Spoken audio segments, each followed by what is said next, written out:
आज से करीब 252 मिलियन साल पहले पृथ्वी जब पैलियोजोइक एरा से गुजर रही थी, तब प्रेजेंट डे साइबेरिया के वोल्केनिक पहाड़ फट के कई टन लावा और जहरीली हवाएं आसमान में उड़ा रहे थे।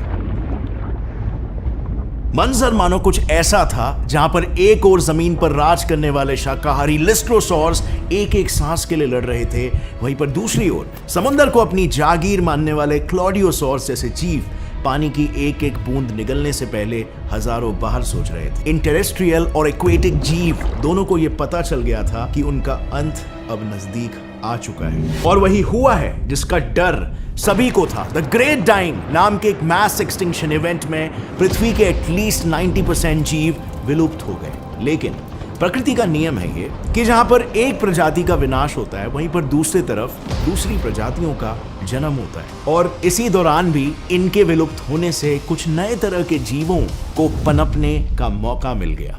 मैं बात कर रहा हूं कुछ बहुत ही नए किस्म के प्यारे जीवों का, जो और कोई नहीं है बल्कि है हमारे डायनासोर्स।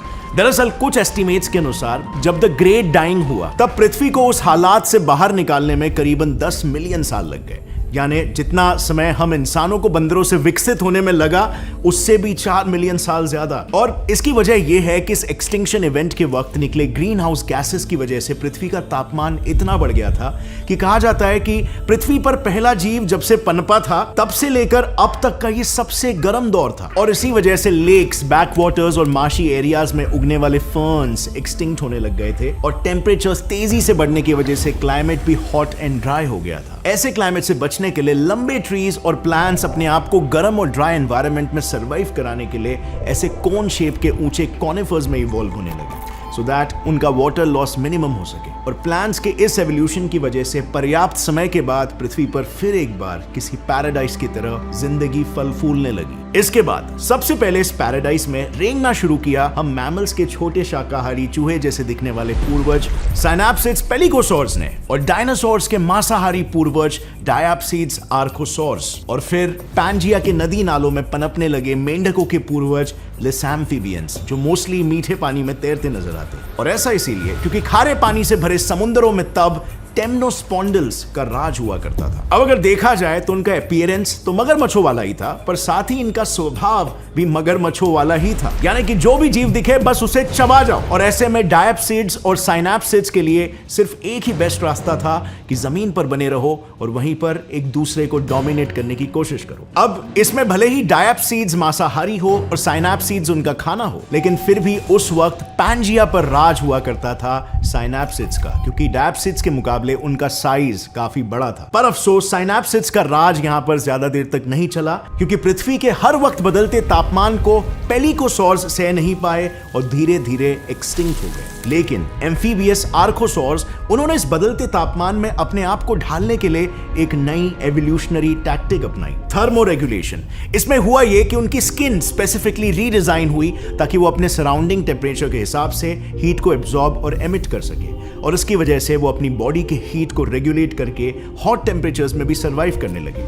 इसी के साथ ही पेलिकोसॉर्स के कंपैरिजन में आर्कोसॉर्स के रेस्पिरेटरी सिस्टम, डाइजेस्टिव सिस्टम और मूवमेंट का सिस्टम भी हर जनरेशन के साथ तेजी से इवॉल्व होते चला गया। और अब आर्कोसॉर्स ने खुद को इवॉल्व तो कर लिया था, लेकिन असल प्रॉब्लम उनके एवोल्यूशन के बाद शुरू हुई, क्योंकि उनके खुद के कजिन्स पानी में रहने वाले इक्टियोसॉरस उनसे पहले ही साइज में बड़े होकर उन्हें खाना शुरू कर चुके थे। यहां तक कि वो टेम्नोस्पॉन्डिल्स और आर्कोसॉर्स के मुंह का निवाला छीनना शुरू कर चुके थे। And what came after this was temnospondyls की तादाद ड्रास्टिकली घटती चली गई, और ये इक्टियोसॉरस समुद्र के नए डोमिनेंट जीव बनकर उभर आने लगे। अब फ्रेंड्स, आज के जमाने में भी कुछ ऐसा ही होता है, जिसके पास नॉलेज है वो अपने नॉलेज के बेसिस पर डोमिनेट करता है। और अगर आपके पास स्पोर्ट्स का नॉलेज है तो आप भी गेमिंग इंडस्ट्री में अपना डोमिनेंस दिखा सकते हो। इसके लिए बस आपको दुनिया के number 1 gaming app Parimatch पर करेक्ट प्रेडिक्शंस करने हैं। इस बार Parimatch Tamil Nadu premier league cricket धूम धड़ाका के सेलिब्रेशन में एक खास चीज अनवील कर रहा है, पर्सनलाइज्ड प्राइस बॉक्स। मुझे जस्ट इनका प्राइस बॉक्स मिला है, so let's unbox it together. Let's see what we have. वो स्मार्ट वॉच, वो भी लार्जेस्ट एमोलेड डिस्प्ले, यानी अब बार बार चार्ज नहीं करना पड़ेगा। और my favourite team T shirt,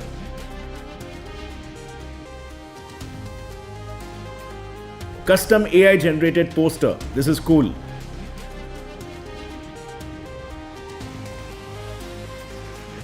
अब गाइस पर्सनली मुझे बॉक्स काफी कूल लगा और आप भी ये पर्सनलाइज बॉक्स जीत सकते हो। बस आपको डिस्क्रिप्शन में दिए गए लिंक पर क्लिक करके पैरी मैच पर रजिस्टर करके अपने फेवरेट टीम को सपोर्ट करना है। प्लस इसकी खास बात है बेस्ट आउटकम्स, फास्टेस्ट विड्रॉवल्स और 10,000 रुपीज का welcome bonus. So what are you waiting for? Link is in the description. Now coming back to the topic, Ichthyosaurus के डोमिनेंस के माहौल में आर्कोसॉर्स का पानी में जाकर शिकार करने का मतलब था कि खुद इच्टियोसॉरस का शिकार हो जाना। और इससे बदतर हालत तो टेरेस्ट्रियल स्पीशीज की थी, क्योंकि 70% स्पीशीज एक्सटिंक्ट होने की वजह से उनके फूड चेन में शिकार कम और शिकारी ज्यादा हो गए थे। अब ऐसे में आर्कोसॉर्स के सामने बस एक ही ऑप्शन था, कैसे भी करके बाकी कॉम्पिटिटर्स के पहले शिकार को दबोच लेना। और ऑब्वियस सी बात है, इसके लिए आर्कोसॉर्स फैमिली के मेंबर्स को चाहिए थी स्पीड, जिसे अडेप्ट करने के लिए उनमें चेंजेस आने लगे। उनके पैरों की हड्डियां, पर्टिकुलरली टिबिया, फिब्यूला और एस्ट्रैगुलस बोन, जो उन्हें रेंगने में मदद करते थे, वो कुछ इस तरह से फ्यूज हो गए और एक्स्ट्रा स्ट्रेंथ प्रोवाइड करने लगे, जिससे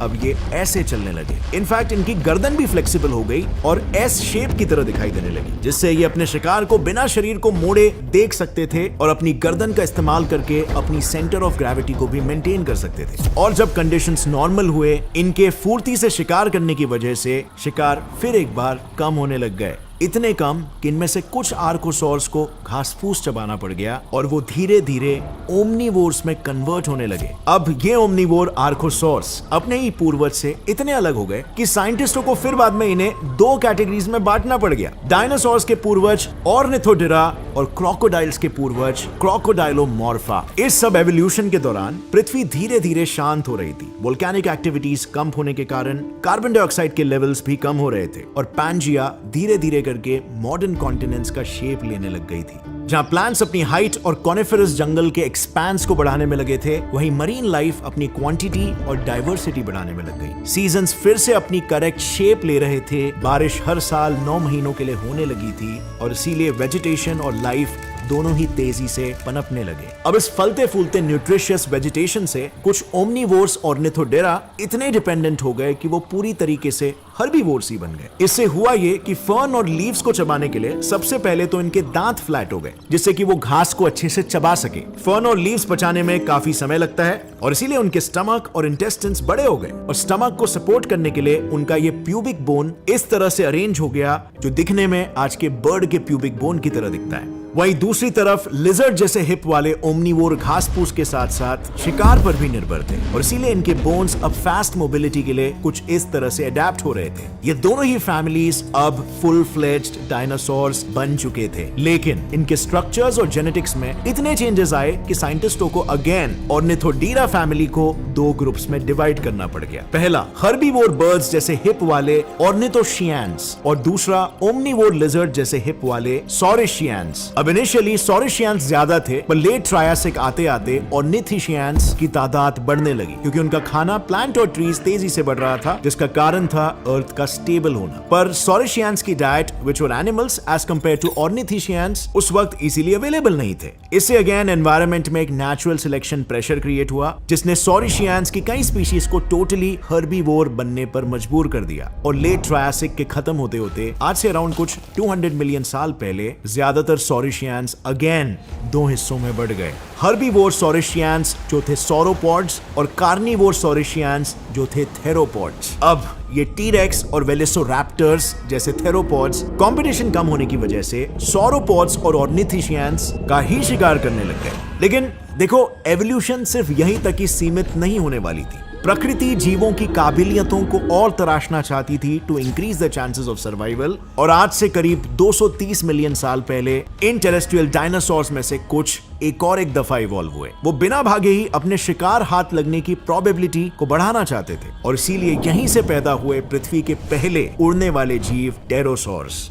अब बाकी के डायनासोर्स की तरह ये भी अपने शुरुआती सालों में कुछ खास बड़े नहीं हुआ करते थे, ज्यादा से ज्यादा किसी इंसान जितने बड़े। लेकिन फिर आगे चलकर इवेंचुअली इनका भी साइज इतना बढ़ गया कि जब ये अपने पंख फैलाते तो वो करीब 1.5 फुल साइज स्कूल बसेस जितनी जगह घेर लिया करते थे। डायनासोर्स के इन कंटिन्यूअस एवोल्यूशन से हालात कुछ ऐसे बन गए थे कि अब तक जितने भी शाकाहारी स्नैपसीड्स जो जैसे तैसे भी करके जिंदा बच गए थे, उनका भी अभी जीना मुश्किल हो गया था, क्योंकि जमीन पर पौधे खाएं तो 2 पैरों वाले डायनासोर से खतरा, छुपने के लिए ऊंचे पेड़ों पर चढ़ो तो शाकाहारी सौरोपॉड जीव वहां पर छुपने के लिए पत्ते ही नहीं छोड़ रहे थे, और इस सब के बावजूद अगर वो ऊपर चढ़ के बस बैठ जाए तो टेरोसॉर्स उन्हें वहां से पकड़कर अपने चूजों को खिला रहे थे। यानी हर तरफ बस सिनैप्सिड्स की मौत का मंजर छाया हुआ था। बट फिर सिनैप्सिड्स ने भी अपनी जान बचाने का एक नया तरीका खोज लिया। उन्होंने सोचा कि जैसे जैसे ये डायनासोर्स अपने आप को बड़ा करते जा रहे हैं, इनसे बचने का सबसे बेस्ट तरीका है इनके मुकाबले अपने आप को और छोटा कर लो। इससे हम नजर ही नहीं आएंगे और नतीजन कोई हमारा शिकार ही नहीं करेगा। So to do that 225 million years ago synapsids की कुछ प्रजातियां रात में छुपकर कीड़े मकोड़ों का शिकार करने वाले मैमेलियोफोर्म्स में तब्दील हो गई। And hence the problem solved. सब कुछ इतना मस्त चल रहा था, पूरे पृथ्वी पर सिर्फ डायनासोर्स का ही राज चल रहा था। लेकिन फिर कुछ ऐसा हुआ जिसने फिर एक बार मैस एक्सटिंक्शन की शुरुआत कर दी। आज से करीब 201 मिलियन साल पहले यानी ट्रायासिक पीरियड के अंत में पृथ्वी ने फिर से एक नया मैस एक्सटिंक्शन इवेंट शुरू कर दिया। पैंजिया, जो through out the Triassic period धीरे धीरे टूट ही रहा था, उसका टूटना अचानक से तेज हो गया, mainly at the central Atlantic magmatic province. ये रीजन एक्चुअली उस वक्त कई छोटी बड़ी टेक्टोनिक प्लेट्स का जंक्शन हुआ करता था, और ये इतने नाजुक स्थिति में पहुंच चुका था कि अगले किसी भी सेकंड वो फट सकता था। और आखिर में हुआ भी वही जिसका डर था। इतिहास फिर से अपने आप को दोहरा रहा था। पैंजिया कैंप रीजन से तेजी से टूटने लगा, वोल्केनिक इरप्शंस तेज हो गए, और हवा में उड़ते जहरीले गैसेस ने फिर से पृथ्वी के क्लाइमेट को जहरीला बनाना शुरू कर दिया। जब लावा से वेपराइज हुआ पानी बरसात के रूप में जमीन पर वापस बरसने लगा, तो इन्हीं टॉक्सिक गैसेस ने बरसात के साथ मिलकर नदियों और ओशंस को भी एसिडिक बना दिया। हालात कुछ ऐसे बन गए थे कि अब ना सांस लेने के लिए ताजी हवा थी और ना ही पीने के लिए ताजा पानी। देखते ही देखते डायनासोरियन, आर्कोसॉर्स, उड़ने वाले टेरोसॉर्स और छोटे छोटे मैमेलियोफोर्म्स को छोड़कर पृथ्वी के ज्यादातर जानवर फिर से विलुप्त हो गए। उनमें से सिर्फ वही जिंदा बच पाए जो उस वक्त पैंजिया के सेंटर से दूर रह रहे थे। जब चीजें शांत हुई तो इवेंचुअली इस कैंप रीजन में पैदा हुए क्रैक्स में धीरे धीरे आसपास के समंदर का पानी रिसने लगा। वोल्केनिक इरप्शंस अगले कुछ मिलियन सालों के लिए स्लो हुए और शुरू हुआ द जुरासिक पीरियड। जी हाँ, वही पीरियड